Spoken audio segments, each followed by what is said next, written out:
ایک عالم دین بیان فرماتے تہران کے کہ میں نے ایک بزرگ کو دیکھا کہ جو ہمیشہ نماز میں اول وقت میں جماعت کی پہلی صف میں حاضر ہوتے تھے، کبھی بھی جماعت اول صف ان سے مس نہیں ہوتی تھی.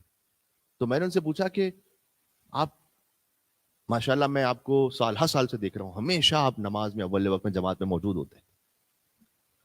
تو کہتے ہیں کہ اس کی وجہ یہ ہے، میں بیان کیا، کہتے ہیں اس کی وجہ یہ ہے کہ میں جب خود جوان تھا، 20 سال سے کم تھا، تو اس وقت میں گیا تھا مشہد، آیت اللہ نخود کی اصفہانی کے پاس ملاقات ہوئی میری، جو کہ کتنے ہی مراجع کے استاد ہیں، انکلوڈنگ بظاہر امام خمینی، اور بھی مراجع کے استاد رہ چکے. تو کہتے ہیں کہ میں ان کی خدمت میں پہنچا. اس وقت میں نے ان سے جا کے کہا کہ میرے 3 پرابلمز ہیں. ایک یہ کہ جوان ہوں لیکن ازدواج کے لیے کوئی راہ نہیں. دوسرا یہ کہ جوانی ہی میں حج کرنا چاہتا ہوں. اور تیسرا یہ کہ بے روزگار ہوں، کوئی بظاہر روزگار کے آثار نہیں. تو کوئی ایک ایسا کیپسول ہو جائے کہ جس میں یہ تینوں وائٹامنس مل جائے. 3 الگ الگ عمل نہ بتائیں، ایک ہی عمل بتائیں. انہوں نے جواب دیا کہ اگر تم مجھ سے وعدہ کرو کہ زندگی بھر، سوائے اس کے کہ ظاہر سی بات ہے خود بخود اس میں سمجھ میں آنے والی بات ہے کہ کوئی الگ سے ایمرجنسی ہو جائے تو بات الگ ہے، ورنہ زندگی بھر تم نماز کو اول وقت میں جماعت کے ساتھ انجام دو گے تو میں تم سے وعدہ کرتا ہوں امام زمان علیہ السلام کا ایک خادم ہونے کی حیثیت سے کہ یہ جو تینوں چیزیں تم مانگ رہے ہو جوانی میں تمہیں مل جائیں گی. کہتے ہیں میں نے ان سے وعدہ کیا کہ میں نماز جماعت میں اول وقت میں حاضر رہوں گا. انہوں نے وعدہ کیا کہ یہ چیزیں اللہ تمہیں عطا کرے گا جوانی میں.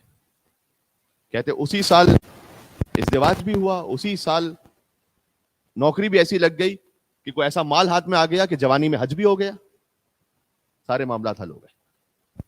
کہتے وہ جو جوانی میں نے آیت اللہ نخود کی اصفہانی سے وعدہ کیا تھا وہ آج تک باقی ہے. تو میں بڑھاپے تک بھی میں جماعت میں آتا ہوں. اور ہمارے یہ چیزیں جو ہم معمولاً اس کو کیجول لے کے مس کرتے ہیں، اس میں اللہ سبحانہ و تعالیٰ نے بہت کچھ معنویت اور روحانیت رکھی ہے جو ہم اپنے ہاتھ سے کھو رہے ہوتے ہیں.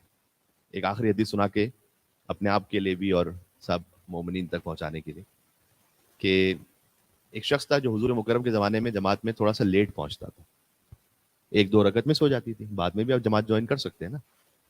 تو اس نے آ کے ایک دن حضور سے کہا کہ یا رسول اللہ مجھے تھوڑا سا کام ہوتا ہے اور میں تھوڑا سا لیٹ پہنچتا ہوں، تو میں صدقہ دینے کو تیار ہوں اس کے کمپنسیشن کے لیے، جو 1 رکعت 2 رکعت مجھ سے مس ہوتی ہے تو میں بتائیے اللہ تعالیٰ نے مجھے بہت دیا ہے، 500 درہم، 1000 درہم، 2000 درہم میں دوں گا، مجھے بتلائیے کہ کیا بنے گا اس کا کمپنسیشن.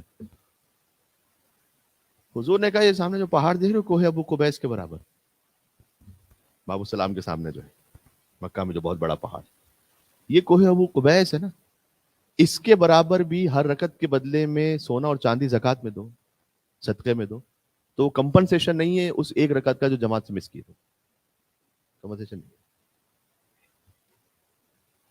تو اللہ سبحانہ و تعالیٰ انشاءاللہ ان باتوں کے لیے اہتمام کرنے کی ہمیں توفیق نصیب فرمائے.